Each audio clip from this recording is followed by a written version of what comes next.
Okay, so this is Todd Atkins, and I'm here with Brian Johnston. And, for people that may not know you, I like to start out letting people introduce themselves because I'm kind of trying to bridge maybe the gap between our era and some of the newer fans. So maybe you could introduce yourself a little bit. Sure, I'm Brian Johnston, and I fought in the UFC way back in like 1996, the beginning. And then I did some pro wrestling after that in Japan. And then I had a stroke, and that kind of ended things for that part of my life. Now, you first came in UFC 10. Can you kind of tell me how that came about? Well, I was training at the AKA, which is a famous gym now, producing a lot of fighters. I was the first fighter out of there, and we knew I was gonna do some sort of MMA, and definitely tried for the UFC. That was the big one. And I had just won the Northern California Golden Glove in boxing, and I was doing some submission wrestling and judo. And then we got the go-ahead from our TVs, and then I did more tournaments after that. So the first one you said it was Art Davies approached you, or was AKA the one who kind of recommended that you do it? I actually called our Navy, and then I think Javier Mendez talked to him also, and after the Golden Glove, he let me in. Now, when you were at AKA, was Frank the predominant person there at that time, Frank and Javier? No, Frank wasn't even there yet. So, so who was there besides Javier? Me. And there I went little hole in the wall gym, maybe 1,000 square feet with one max. And it definitely was not the gym it is today. So, was Javier just primarily training you? Was it just you and him predominantly? Javier trained kickboxer. I originally went there to fight kickboxing. And then I'm like, well, this MMA stuff, NHB at the time, makes sense. I want to do that. So, you go into the UFC. Kind of tell me your initial thoughts of it, like before you even competed, just what was going on in the beginning. What was the atmosphere like before you even set foot in the octagon, so to speak? It was uncharted territory. You know, the fighters back then, as from our era, these guys didn't have the blueprint to follow that they had now. So there were more questions going in. You understand what I mean?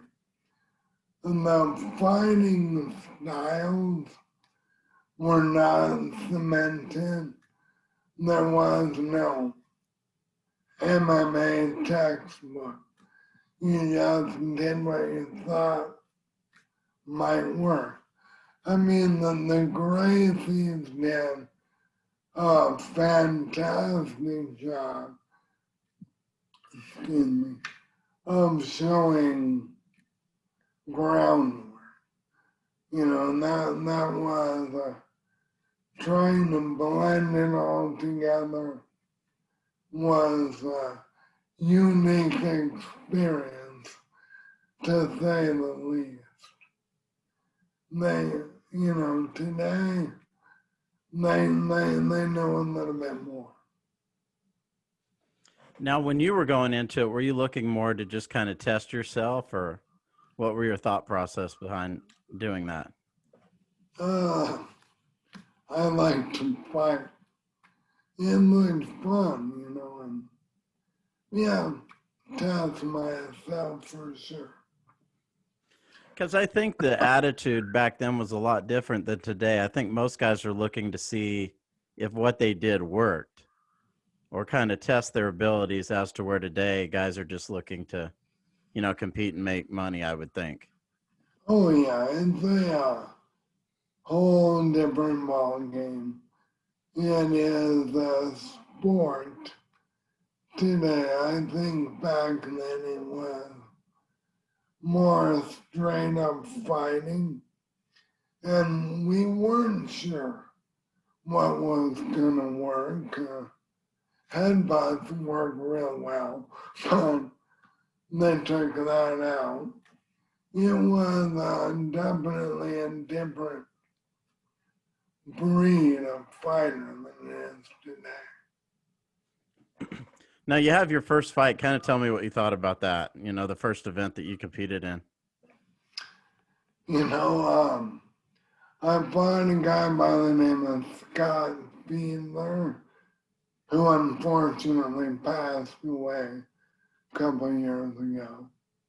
But I remember coming out, and Scott hit me with the right hand and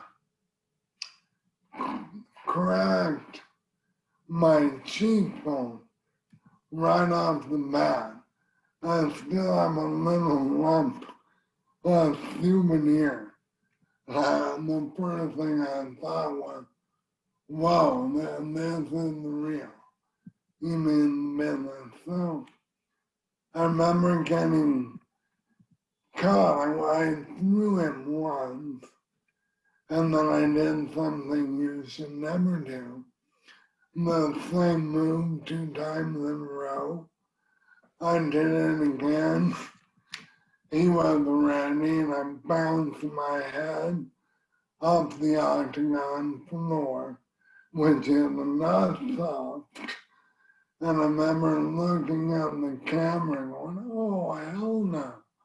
I'm not going to get beat down on pay-per-view. No, it was the rush and definitely fun. Now, remember, I think, if I recall, you looked kind of like angry at the end of the fight, or maybe were you just kind of stunned by what had happened, or?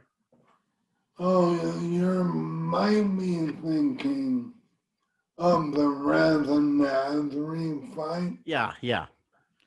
And that's one UFC 11, I think. No, well, I didn't, rather than I had some words, but that wasn't it. John McCarthy broke my nose. Well, it didn't break, it just messed. And so I figured I was going to be out of the tournament because of the accidental.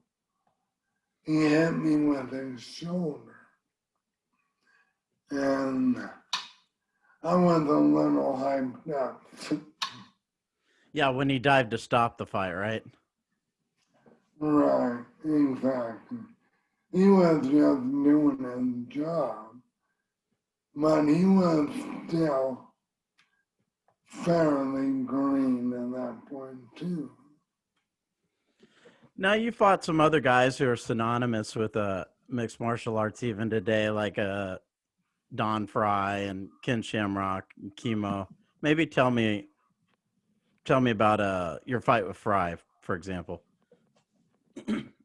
Well, Don, when he wasn't originally in my bracket, they switched him.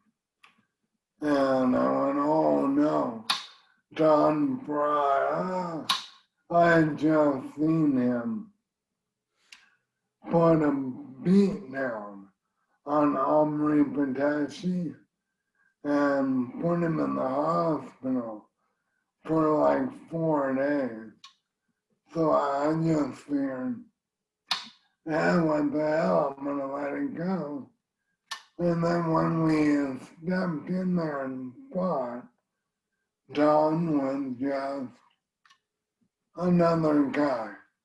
Don't get me wrong, he is an exceptional athlete, and he beat me, but I think standing up, I was getting the better of the exchange. Yeah. So, what were your thoughts about competing against him, Ken, Chemo? Maybe just your overall thoughts. I mean, those guys are all, well known even today. Don and I eventually became good friends. He lived like an hour and a half away from me. I still see him. We camp around together. But I was just happy to be in there with him. He was the guy at the time you wanted to test your skills again. That was before Coleman came into the fray, who was also an excellent fighter. Chemo, I thought I was going to kill Chemo. And I was mentally weak, I think, as a fighter. I didn't have a whole lot of fights, and I should have beaten Chemo. I can't say I should have beaten Don, or I should have beaten Mark Coleman. I don't think so. Not in the time and the skill set that I had, but I should have beat Chemo. Now, you said, you did some wrestling in Japan, right? Who were you wrestling for? New Japan Pro Wrestling. And did that come about from your fighting, or how did that all take Yeah, place? it did. They called me up, and Don actually was working for him. And they said, hey, do you want to do a pro wrestling bout? And I said, what? Hell no, I'm not. I'm not doing pro. I have never even watched pro wrestling. I'm not even, no way. And then Don called me.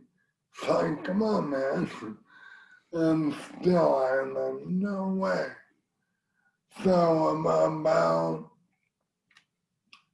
6 months go by, and my mattress is on the floor, and I'm eating top ramen for my main staple, trying to make a living exclusively being a fighter, and that was just silly at the time.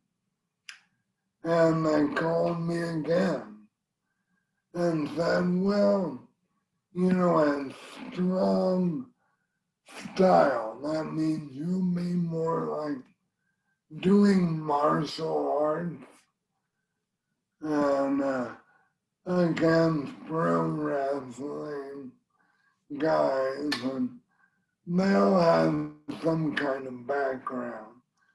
Karate guys, judo guys, we even had a lean down sumo guy. But like I said, they called again and they're like, well, we'll pay you this much. And I went, what? We'll pay you this much. And I'm like, okay. And so I went over there and did one bout against a silver medalist judoka from Japan. They wanted me to wrestle him because I also was a judo player and could take his throws. And that went very well. My first bout was in front of something like 50,000 people. So that was a little weird. But wrestling turned out to be a lot of fun.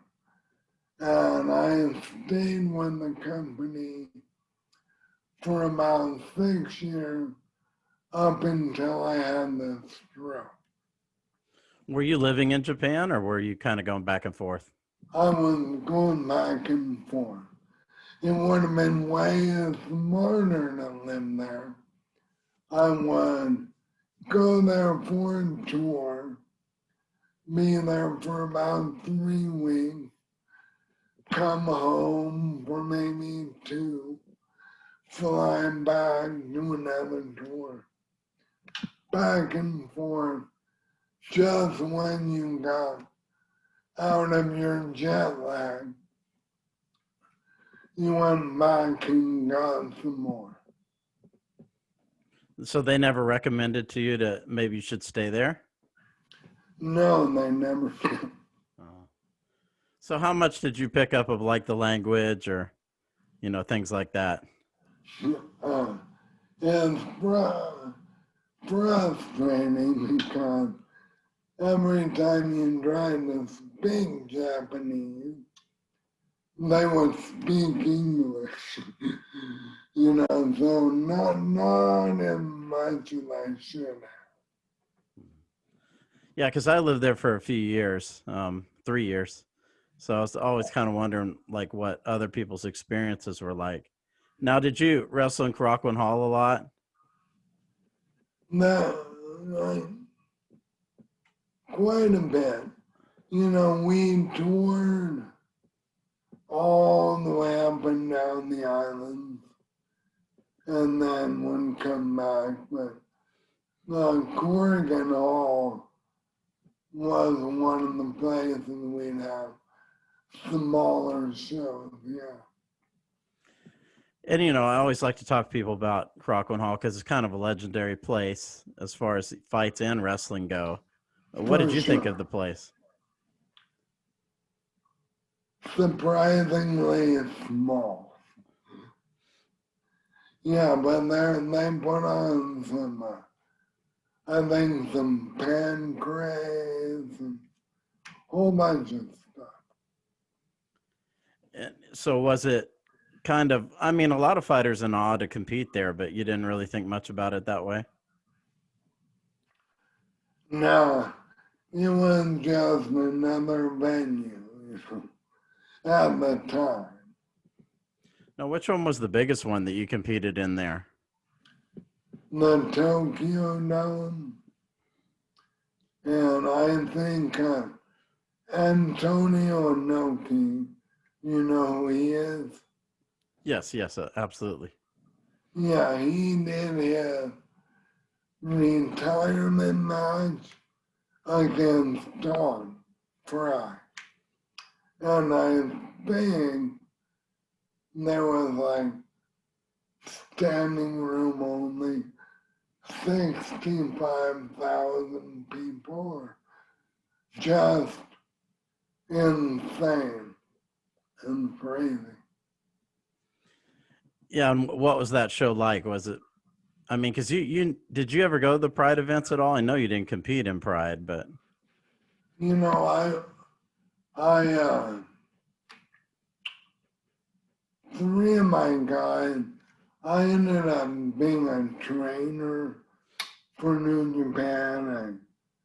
I trained Fujita, that was Big S, right. and he fought in Pride, and Yasuda fought in Pride. I ended up having about four guys fight in Pride, and then I was supposed to fight in Pride, but I had a stroke instead. But I was gonna fight in Pride and keep wrestling too. Now you also compete in like International Valley Judo, which a lot of people don't even know what that is, but that was kind of one of the legendary events as far as maybe at the time more of a no rules, maybe even than the UFC would become, and so what was your experience like in doing that? What do you remember? Tom, that wasn't true. I showed up to the event, and it was in a circus tent. And my dressing room, there I shit you not, was an attraction of a giant chicken. I shared my dressing room with a giant chicken. But anyway, and it was a strange experience. I kind of got put on the card last minute. I was down in Brazil with Don Frye and Gary Goodrich, and we were doing some seminars. And Mario Yamazaki, the guy that used to referee for the UFC, said, hey, do you want to do this fight? And I, sure, why not? Not training for it or any training like that. And the day before the fight, I got sick, like 103 temperature, sick. But I had to go through with it. And they had a tournament when the cage like 2 steps and you're on the guy. I fought the first guy, and then after I beat him, they were done like, there's no HIV testing, don't headbutt, and I was already sick, and then I found out there was no testing, and I'm like, hell no, I'm not fighting the next fight. I'm out. But unique experience. And who's the promoter of that? What did they say to you when you said I'm out the second fight? Oh, they were pissed. I don't remember the promoter's name. It might have been Bottarelli, right? Sergio Bottarelli, was it? Yeah, it might have been. But I didn't really care, And turns out, now we know HIV and other blood-borne diseases. Someone hit the air and they die. And it wasn't a real big deal. But at the time, we didn't know that. Now, tell me some things about. I had mentioned to you a friend of mine had talked about a experience you had in Roppongi. Maybe tell people who haven't been to Roppongi first what Roppongi is, because I think it has kind of its own world, sort of. Yeah, it is definitely its own world, huh? Roppongi is kind of like Las Vegas, I guess. That's how I would put it. But it's where all the foreigners go to party, the guys in, if you will, and there's mattering the Japanese about, but it's kind of a free-for-all party place that never really quits. Well, that's how I knew it anyway. Yeah, so my friend had mentioned that you and Don Frye had gotten into kind of like a brawl with some Iranian guys, and do you remember that story? Oh, very well. Don and I had been drinking big soccer, and we're at a bar, and it's a basement level bar, so you have to walk down the stairs. And in the midst of drinking, I lost Don. So I'm looking for him and I can't find him. So I'm gonna go up and find him. Maybe it's outside. So I start going up the stairs. Have to admit I'm a little inebriated. And this guy bumps into me. Or maybe I bumped into him. And I pass him and I can't above all these guys now on the stairs. And the guy said, watch out or we'll kick your ass. And I thought that was funny. And for some reason, I don't know why, well, because it was fun, I push kicked this guy in the chest, and all 7 guys went tumbling down the stairs. And I stood there a minute, and I went, oh shit. And I ran. And I went up the stairs, and they used to have there was this huge guy from, he was Nigerian or something. And he heard all the commotion and saw me running and grabbed me. And I'm like, dude, let me go. It's a bad idea, let me go. And he wouldn't do it. So I'm like, I'm gonna give you the count of 3. 1, and I threw him. And he went tumbling on the ground, but that was it. Then all the guys come up. And I guess when you train for fighting every day, I never quit training, even when I was wrestling. We train in Pancrase and different gyms. But when you train for fighting, you're on a whole nother level. You know, I have a computer programmer came in and said, all right, Brian, I want you to do all this work by the end of the day.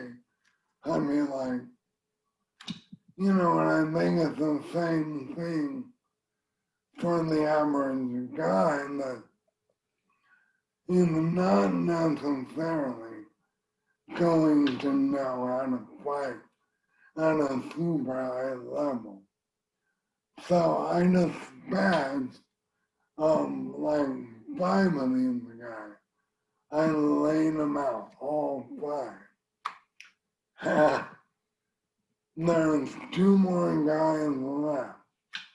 Why they didn't run, I have no idea. But then Don Frye comes up. They recognize Don and they scream like they shouldn't be afraid of me. Because they just laid out all their buddies, but they saw Don and they run. And Don, like a dog with its prey, chasing them. So they get into a taxi cab and roll up the window. You can't get us, Don.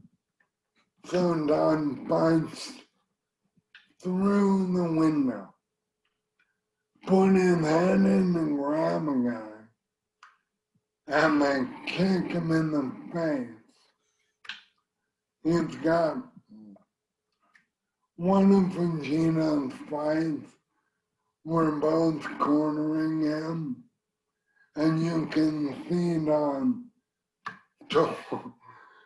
total shiner. So the police come and they beat Don up. And I'm like, so they arrest us and take us to jail. And on the way to jail, they're like, Johnston, Brian's son, we got to jail, and instead of putting us in a cell, all the cops gather around, take pictures with us, and let us go. Good to know Antonio Inoki. Yeah, I guess it paid to be known at that time in Japan. For sure.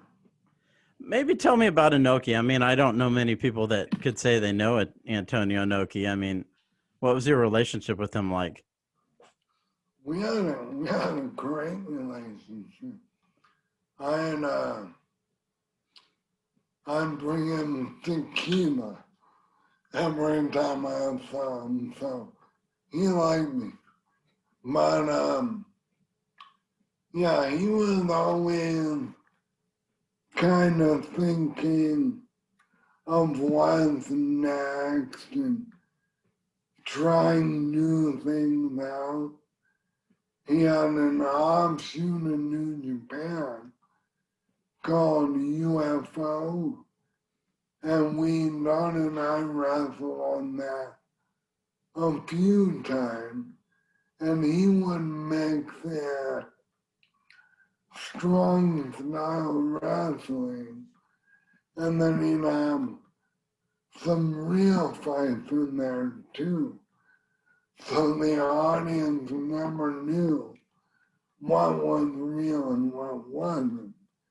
And he was always trying to pull one over on the audience to make pro wrestling look more legitimate. And I think it was 77, Inoki was supposed to have a match with Muhammad Ali. And Muhammad Ali said, he flew to Tokyo, they got ready. And Muhammad said, look man, I'm not going in the ground. He knew that if he went to the ground, Inoki was gonna get him somehow. Gotta remember in Japan, that pro wrestling has jokes and leg locks and armbar that are legit. I mean, in catch wrestling, there are many legitimate moves. So Muhammad Ali didn't want to do that. So they decided to fight for real. And at the time, Muhammad Ali was like, I'm gonna knock this guy out. But what Inoki did was go on his back and crawl towards Ali and then kick him as hard as he could in the leg, and Muhammad couldn't hit him, from standing up, and he didn't know how to kick. So it ended in a draw. And I think that was Japan's first mixed martial belt, as goofy as it was. And what are some of your thoughts on Fujita? Because I know you said you trained him. I believe he had finished maybe in the top 3 in the Japanese nationals in wrestling. Yeah. And so what are some of your memories of Fujita? Fujita, he's an awesome guy. Not a highly skilled fighter, but tough as a nail, man. The guy is tough. And he has a double leg that you wouldn't believe.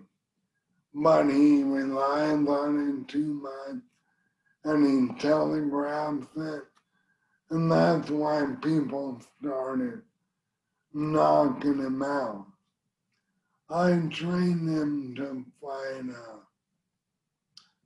Mark Kerr.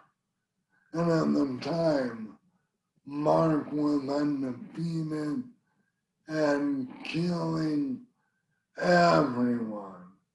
And they told me, look, we want you to train Fujita and get him right. And I went, who? He's gonna fight. He's gonna get killed. And then I figured out Fujita was like 10 times tougher than the average human. So we figured, but you're not gonna stand up with Mark. You can wrestle with him, but it's too late in the game to teach you how to strike with him. So, basically, he took a beating until Mark blew up, Mark was gassed up pretty big, and all that oxygen going to your muscles, sooner or later, they're not going to work anymore. And that's what happened. Luckily, and Fujita ended up beating him. And his first loss. It was an amazing feat. Yeah, I think a lot of new fans, they don't realize how skilled Kerr and Coleman were, because I know Francis Ngannou. I don't know if you watched him fight in the new UFCs, the new heavyweight.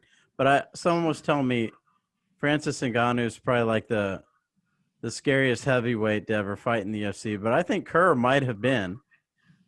Mark and Coleman and Kerr both were right up there as far as guys that were just huge and skilled. Yeah, it's funny to hear people say, well, you guys weren't skilled.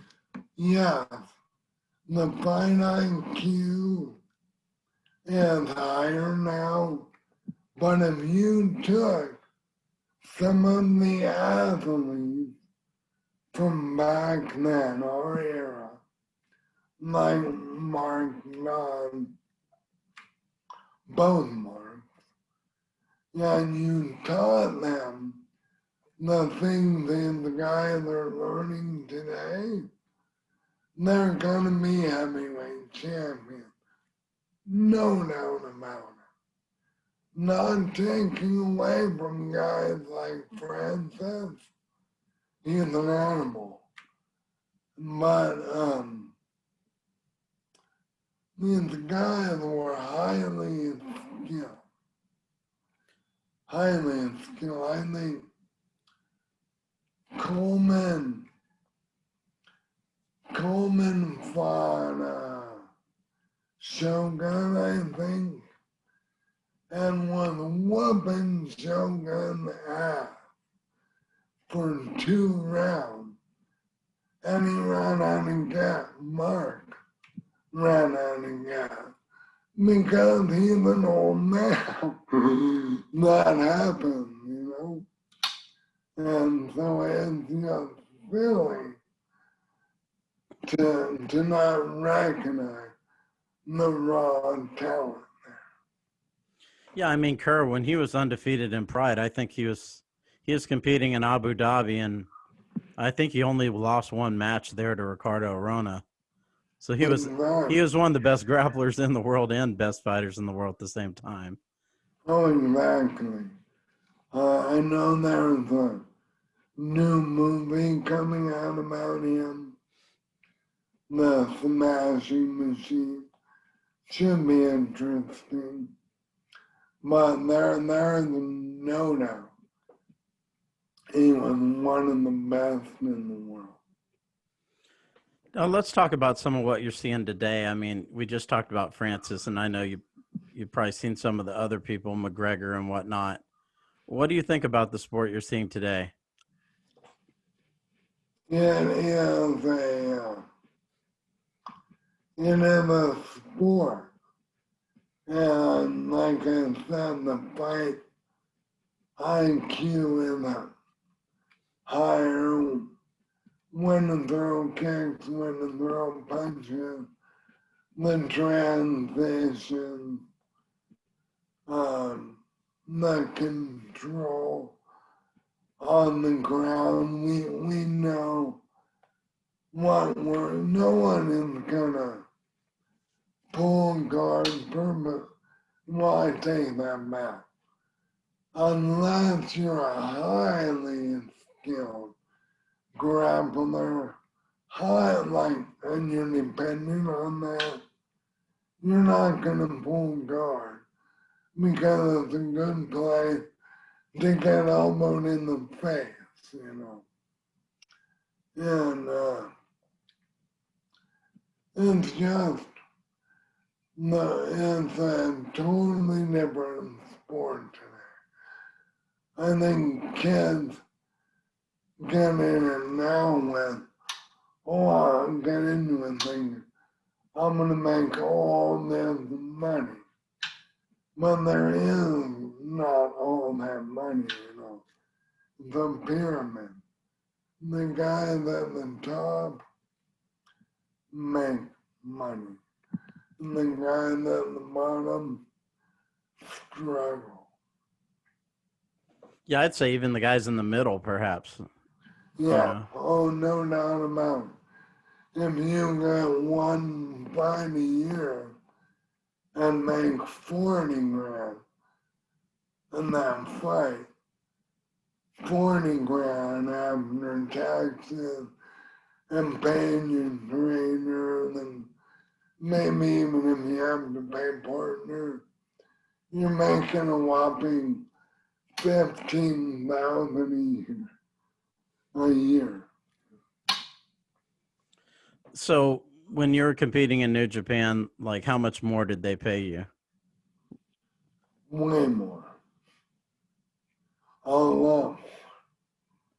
So it was enough to where you didn't have to worry about anything really. No, no. They pay you enough to live comfortably.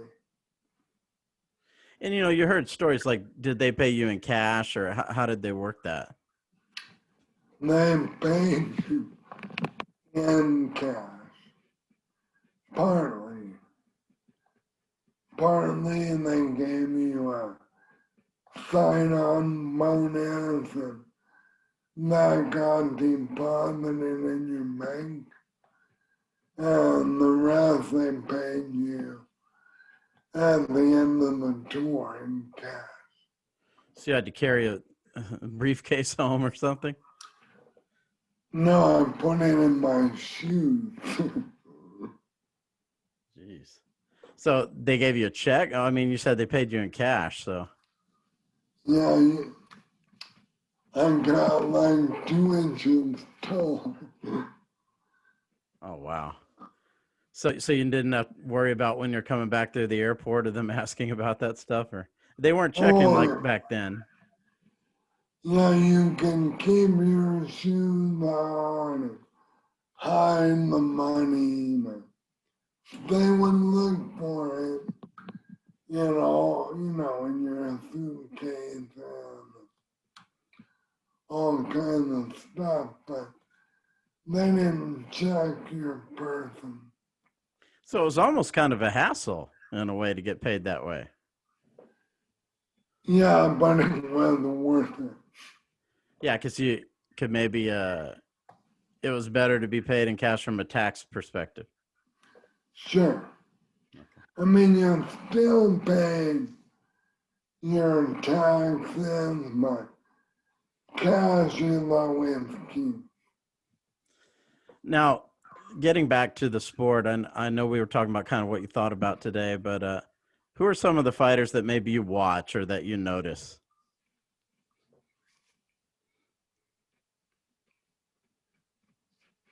Um,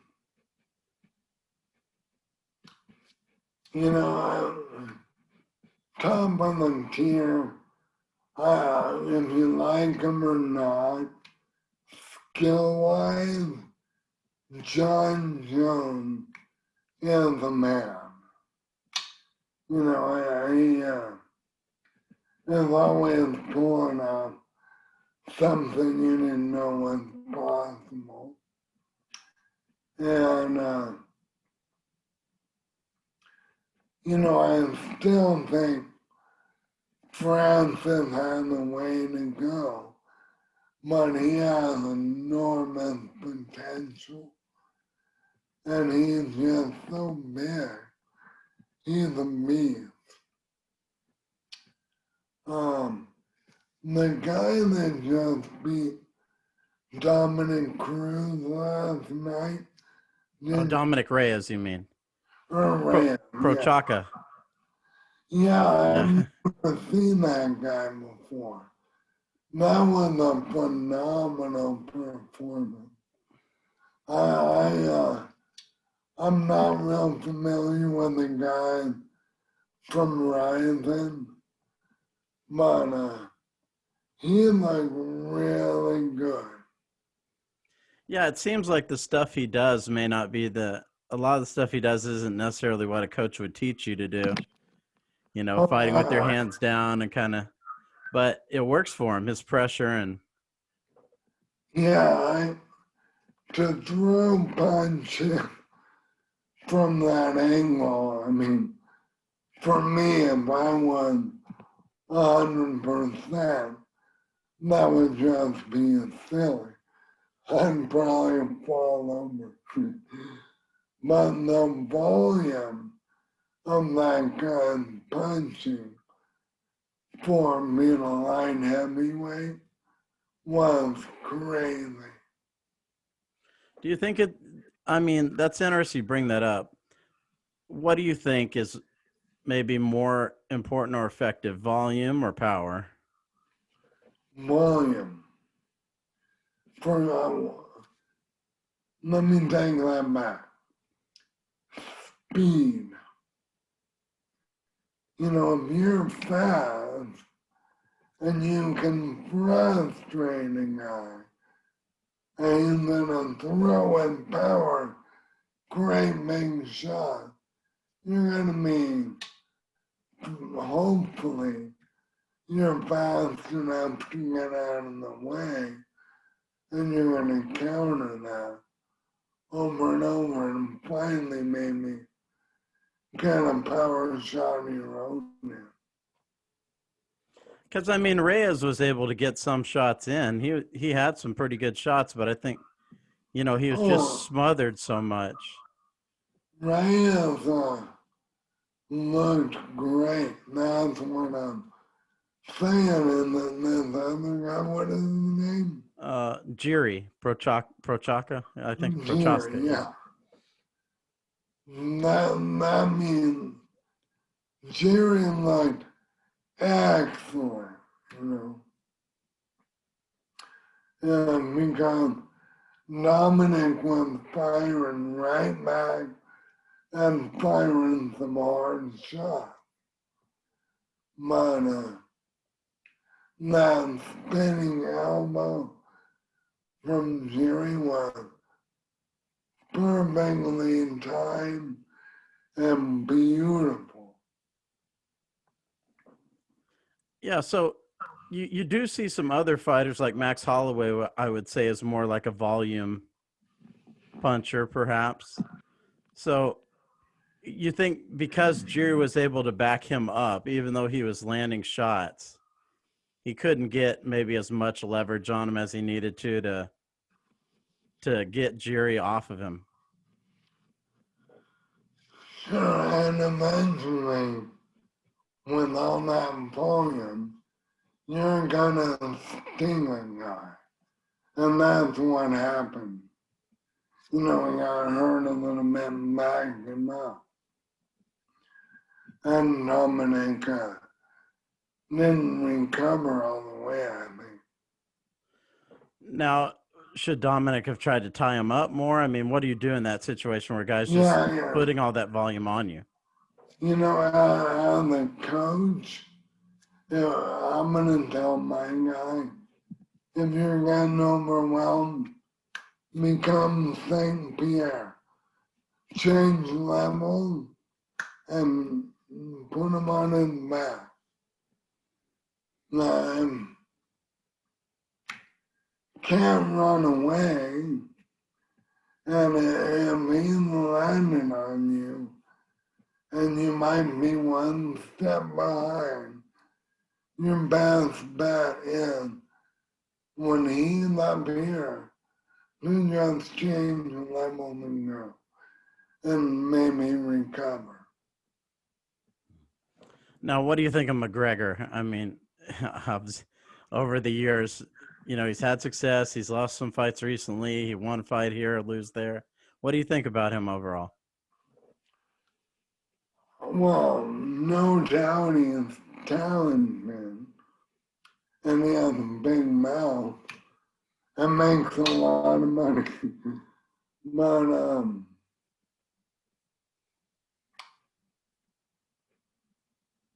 I think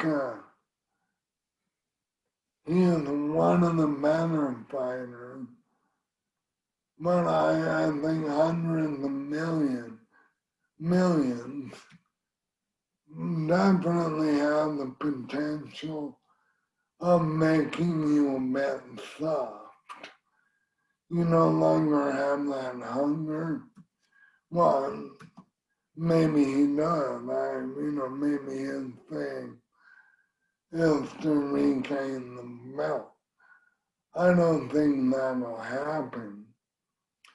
He surprised the hell out of me when he got Cerrone with the shoulder. I'm a big fan of Cerrone. Win or lose, I don't care. The guy's gonna throw down. So for Connor to stop him like that, it was pretty impressive.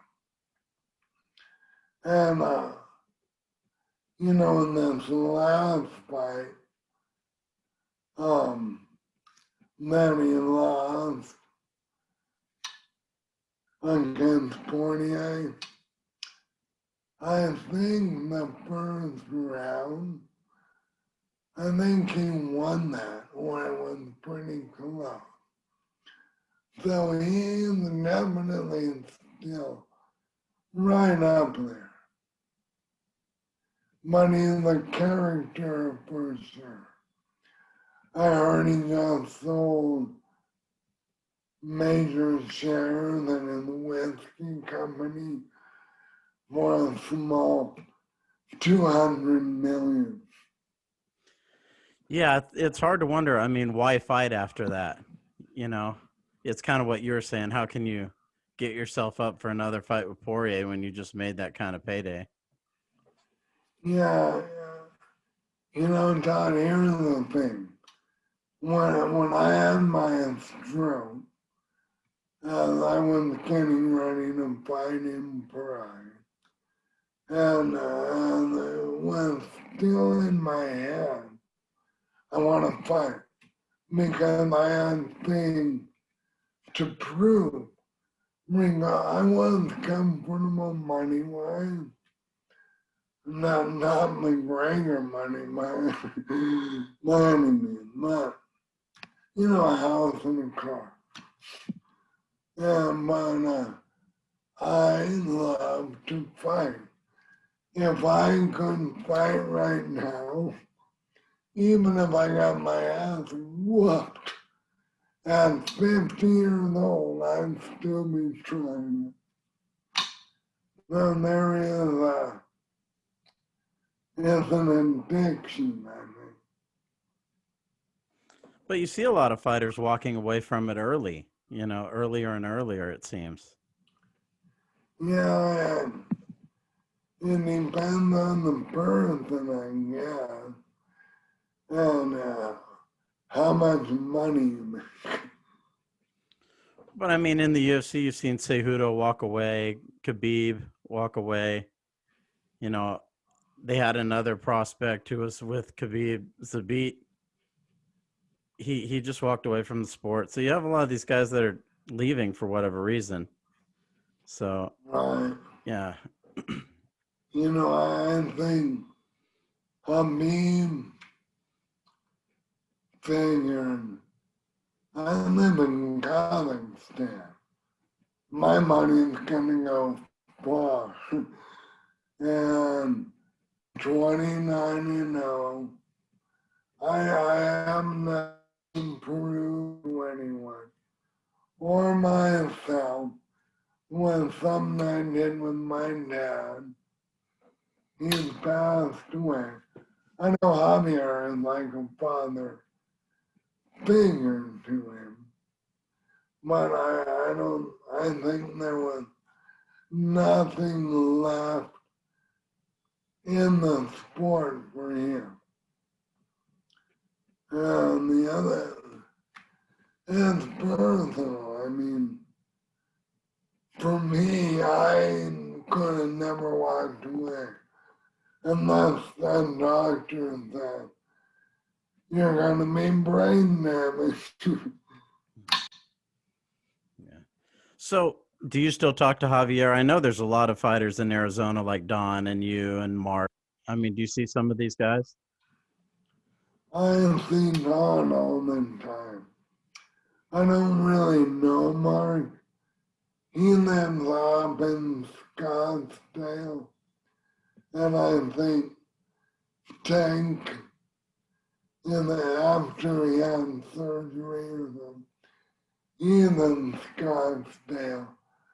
I don't really know those guys, so I don't really talk to them, But, and then Cejudo's here. Don't know him. Don and I will always be friends.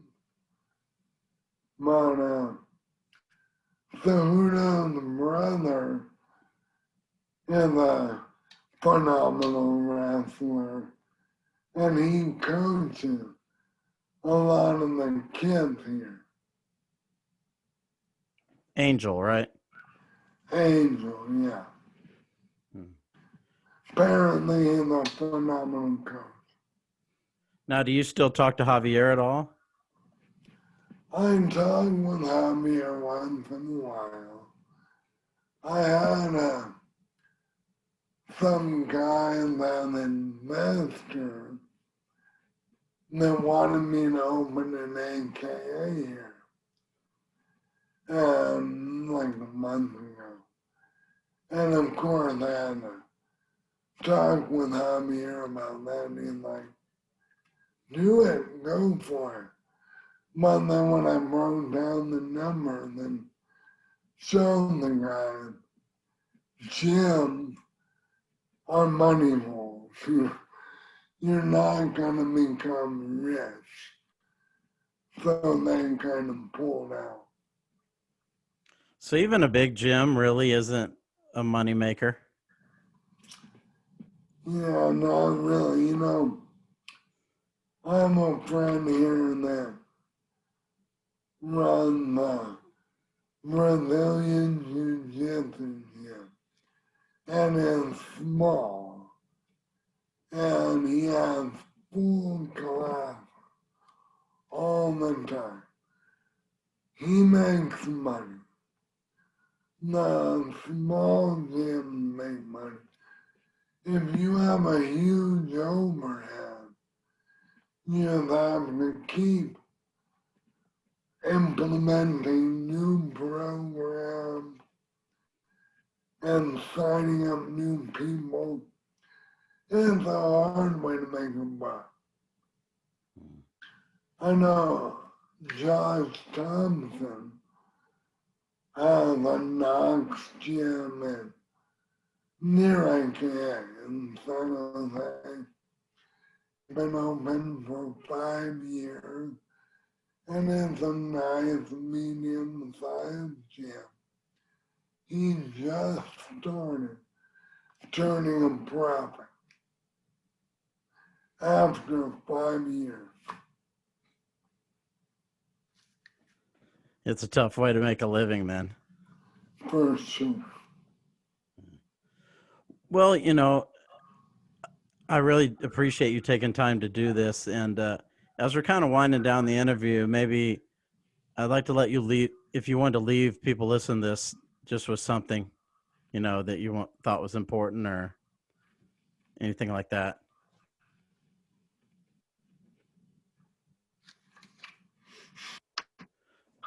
Or maybe advice about the sport, maybe aspiring fighters, that something like that. Stay in school. Fighting is absolutely fun, but I think if you're gonna pursue it,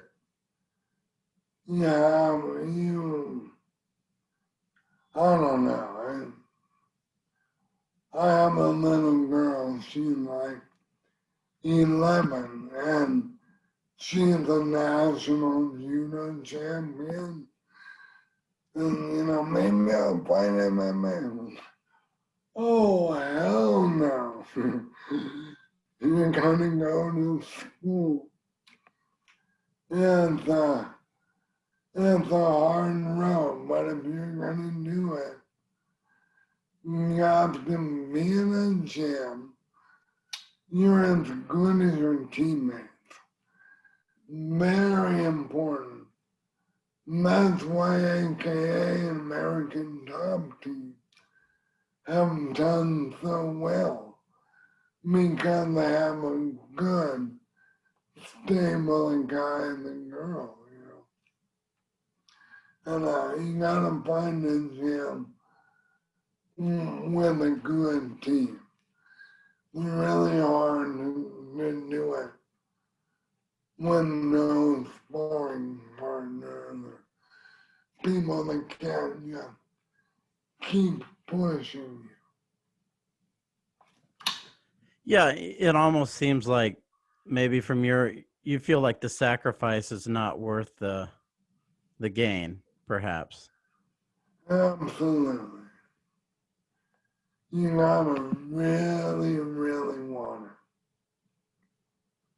Right, but even if you want it, you have to give up so much that financially, unless you're just really lucky, the reward isn't worth everything you put into it in most cases, you think? Absolutely tough. I mean, yeah. In my opinion, you're better off getting a master's degree and going out for work and doing something else you love that doesn't concuss you and cause future brain damage.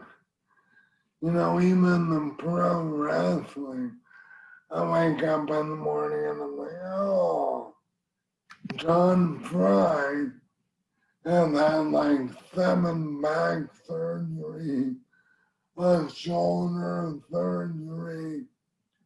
I just had wrist surgery 2 years ago because I broke my hand on chemo cheek. And 20 years later, it morphed into this big, ugly mass, and the bones were all dead. Thanks, chemo. You know, so, right? Yeah, I mean, you mentioned your daughter, who's obviously enjoys judo. So after all this competition, she won't be able to use it anymore. If she were to, yeah, I mean, she could use it to defend herself, obviously. But what I mean is, like, as she pursues a regular career in those things, it's almost like you're giving up this thing that you attained a lot of skill in. Well, you can wrestle and play judo, and especially BJJ until you're 80 years old. You know, you can have a career and be a biologist and go to the BJJ gym every day when you get off work because it is fun and some form of fighting is fun. But that doesn't mean you have to punch each other in the head. Would you want her to pursue like some of these grappling competitions? I mean, there is some people are making some decent money doing that. Yeah, I'm not worried for her. Fortunately, I don't, it didn't come from me. It came from her mom. She is brilliant, you know. And so when she's done with school, her goal in judo is to keep going. She wants to have a red belt, which is like a 7th degree, and you teach.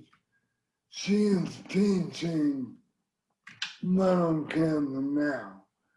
So, the martial arts are something you can use in your life and in your children's life, and it's so much more than getting in a ring and beating each other up. Not saying fighting isn't fun. It is.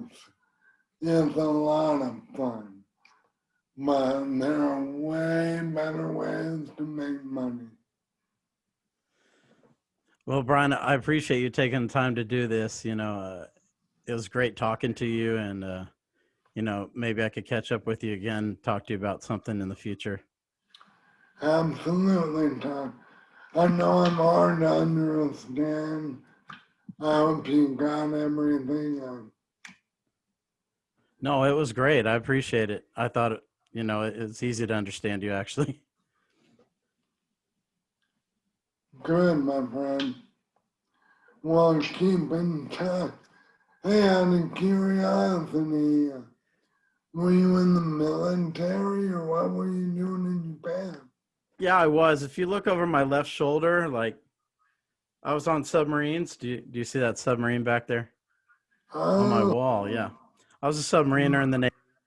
And it was interesting when you fought chemo. Like I watched those early UFC events. Like UFC 2 was the first one I watched, and I got stationed in Hawaii right before that event. I want to say, within a oh, couple of months, and I went up to the Blaisdell where the event happened, and I right. I didn't even have my car yet. I'd taken the bus, and I was looking for posters to just see like if there were some concerts. It looked like a venue. And Yeah. so I see this Ultimate Explosion poster, and I was like, they got these kind of fights here, you know, that I was watching before. They have I didn't even know they had those kind of fights there. So um, I was like, I got to go to this, and I went to it, and I think I want to say maybe a couple of days later, I was getting like my first tattoo, and Kimo walked in. This is in Skin Deep in Waikiki, and Kimo walked in with like the biggest guy I've ever seen in my life, like this